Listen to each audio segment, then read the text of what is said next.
Oh, welcome back, my gardening friends. Again, we're going to say it's the calm before the storm. What a glorious day it is today. And today's Saturday, and tomorrow we are expecting some severe winds from another named storm that's going to cross the UK. So I'm going to make sure everything's fastened down. And realistically, I haven't moved anything that was fastened down before, so hopefully we'll be all okay. And we'll just have a quick look in the compost runoff bin to see that we have now removed part of this. So I've taken the recent material out, and that's gone into the new raised beds on plot 3, which will feed the bean family. And I'm really pleased with the quality of the material that's underneath. We'll be using that in my compost mixes for some other things like the peppers, which we're going to go into the greenhouse, he says. Is this a job for February? I'm not sure. Priority is the raised beds, but these square pots that I find dumped by the cannabis growers, they unscrupulously dump them in lay-bys and down lanes, but I thought the square pots would be ideal. They'll run across nicely there and across this side once we make some room. But there is a few jobs in here we need to do, like the banana skins, the 5,000 plus banana skins there in the corner there, with some juices that need popping away, and all the buckets there to be swapped over for the ones that have suffered from the sunlight and started to go brittle. I still have 4 bags to go in here. We will get 2 more in there this month. That's one of the jobs, but it's not sinking down a lot, and we're now where we was right up here, we're down to about there now on this bin, and last year we was down here. So we've got lots and lots of organic material to add to the new raised beds this coming winter. I've managed to get a little controller that takes it from 12 volt down to 6 volt, so now I'm connected to my 12 volt battery instead of these small 6 volt batteries. I had to marry them up so that I could charge them up, but they never seem to last very long. This has been running now for quite a while. I do switch it on and off, and I will be doing a little review on that little bit of kit there. So it's 12 volt in and 6V 10 amp out, which works this well, and it also works those the disabled scooter, the little scooter that I've got, the motor for the trommel. So I'm going to be either getting one of those or reusing that one. So that'll be another video sometime. My manure runoff bin is sinking slowly, and with all this rain we're getting absolutely loads and loads of liquid runoff. No doubt that will want emptying again. Now, when this one was first up and running, this is the material I got out of it, which is really good concentrate, and I'll be showing you on the other plot shortly the other concentrate from the old manure runoff bin. I've managed to get some more pallets. I'm going to strip these down, and these are going to be the sacrificial boards around the new raised beds, which we showed in a previous video from an idea from Rich T. The sheets, polycarbonate sheets, I was just wondering how I was going to cut them, and they cut really easy with a pair of sharp scissors, so that's a bonus. So these sheets will be used on the manure runoff so that we don't get any extra water in, so it comes out as a concentrate. And on my other plot, the quadruple bins, hopefully there'll be enough sheets to cover those. We've not managed to have to use much of this compost we found. We're down to that now, so we've got rid of quite a bit there. It's coming really useful in those new raised beds. mainly as a mulch on the top, which I'll show you shortly. So we're on plot 3 now, moving away from plot 1, and we did mention down there about those new bushes, and I said I couldn't remember what they were. A bit of a brain block, but this one here and the one at the other end are the black currants that we took from the plants that self-seeded by the mother plant, and that one there in the middle is either going to be a red or a black currant. You can tell by rubbing the branches, but I'm not quite sure what I'm actually looking for, even though I've been told several times.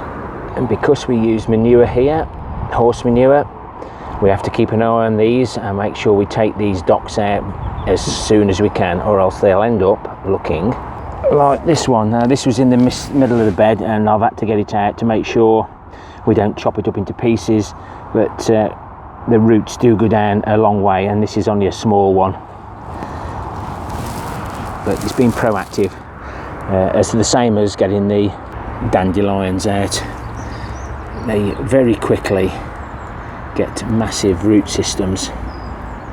Not sure about that one, but that one definitely is. So proactive, making sure we get them all out, and if you do, you end up with a reasonably weed-free area.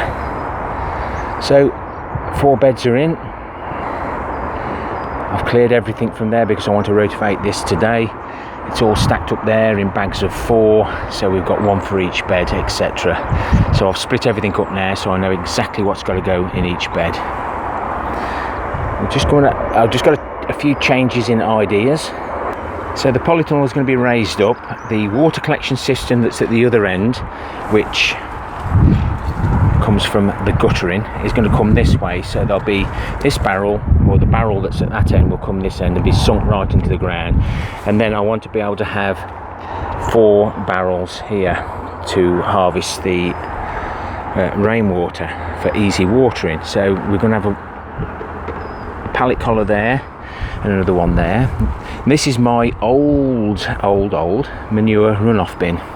As you can see, I've used some really thick plastic, but it is prone to be attacked by the rats, and that has composted down, or sank really well considering, and I've bagged that up. I've left that there just for the purposes of today's video, so you can understand. So this here is me manure runoff, then we had one for spent compost, and then we had one here for the old potato compost, my original my compost mixes that have had one use and they go back for another. So this is all gone now, so I thought I'd just show you that, so you get some sort of what was here before. So adding another pallet collar to here will come somewhere to the edge of this one, and then we've got the path. So problems with the sunshine today, you can see me. So all these beds were going to be 4 there, and we was going to have another 4 here, but I think when it comes to this one on this side, it's going to be moved further down, so it goes right to the extreme, and then the square foot gardening will be slightly smaller, so that I can have this area here for 4 to 6 blue barrels. Not sure at the moment, but there'll be a good water supply for the beds here and here. I may as well do it now, else I'm going to cuss. So this bed's had everything right up to the last layer of soil on top of the wood chips.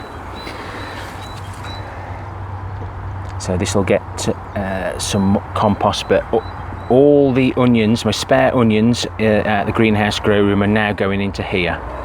So then once they're in, I shall mulch them with the compost we find. It dries out really quickly, and also adds helps stop the water escaping from below, and the slugs aren't really too keen on it either. So we're at the beds nearest the fruit cage. This is take the bean family. So there's all the material out the compost bin all the way through this, and we've got another half to use on that one.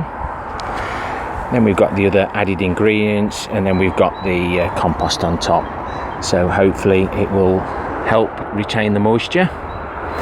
And I've got something else to add into these 2 beds as well. That's going to be a little surprise video. Even I can see a difference sometimes when you're here all the while, but hopefully you can see a difference as well. So it'll be nice to get the next 3 beds in, and then bring this one across here, bring the string line through so we know where we are. We're going to have a 900 path here. I've now decided we're going to have a 900 path there for easy manoeuvrability, and we'll probably have a wider path between the square foot gardening and the 3rd bed, just so we can squeeze through there as well, so we can get up and along and to there. But realistically, I've been carrying all the material in the little 30-litre buckets anyway to top these beds up. Sorry guys, the phone just went off there. I am on call.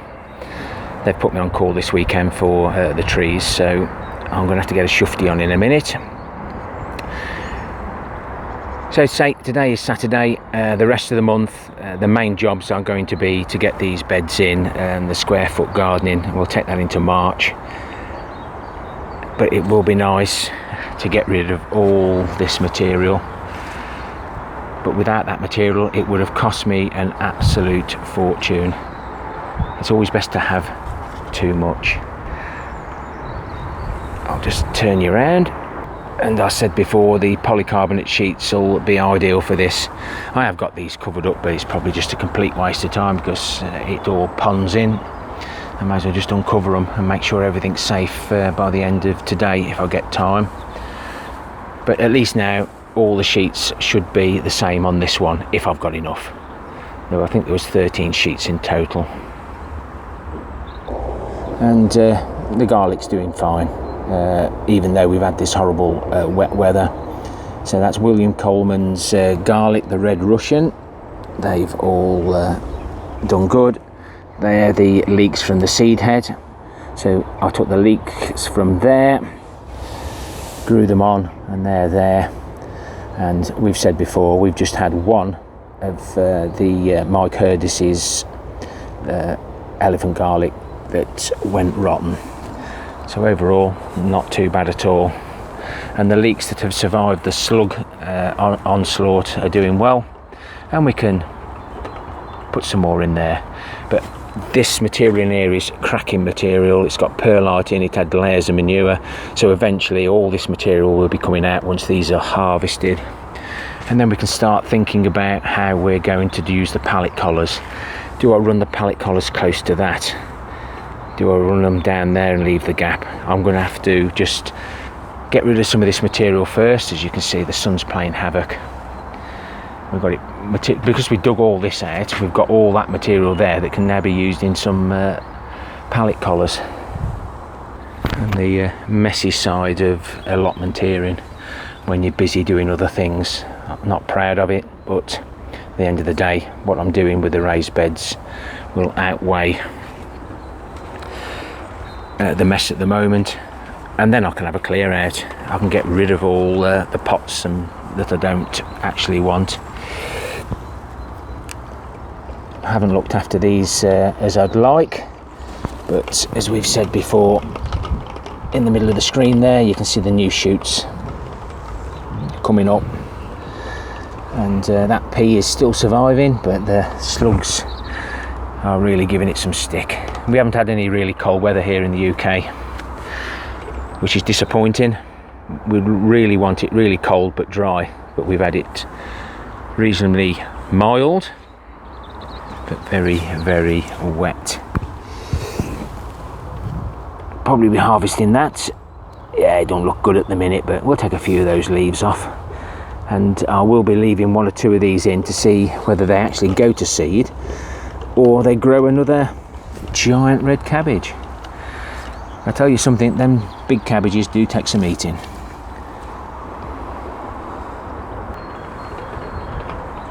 The sun's so bright I can't even see the screen, or is it all the finger marks over the tablet?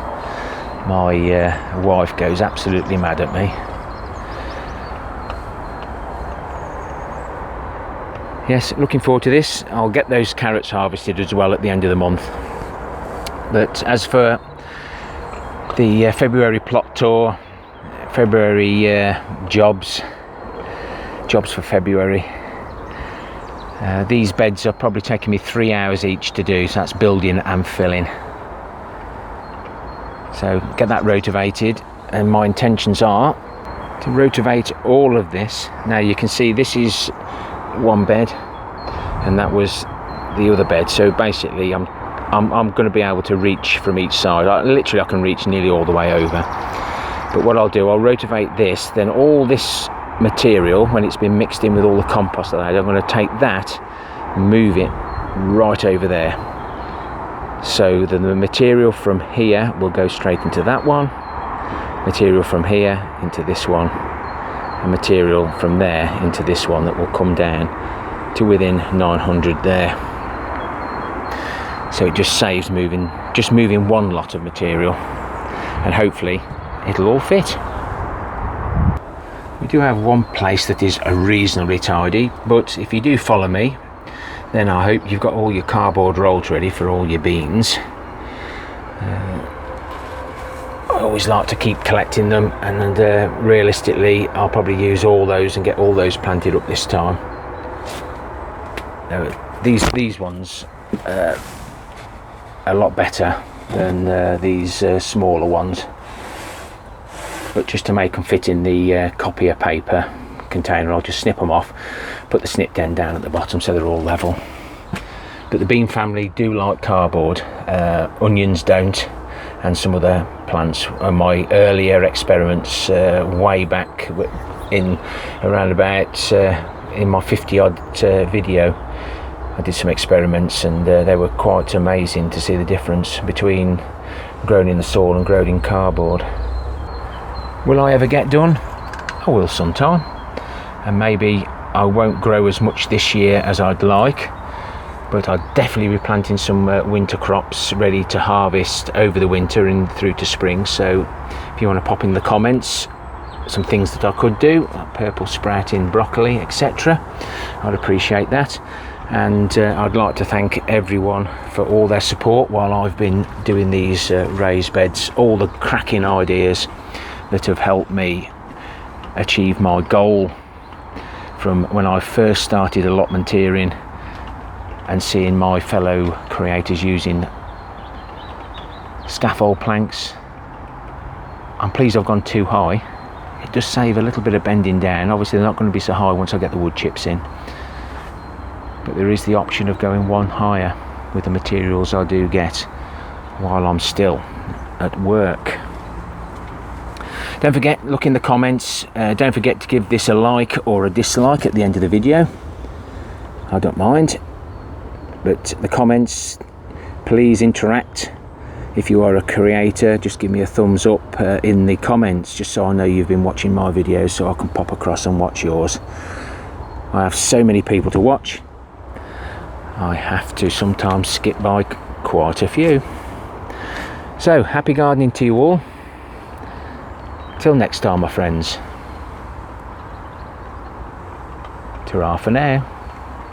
And please stay safe. By the time you watch this video, the storm will have passed. Oh, it gone all fuzzy again.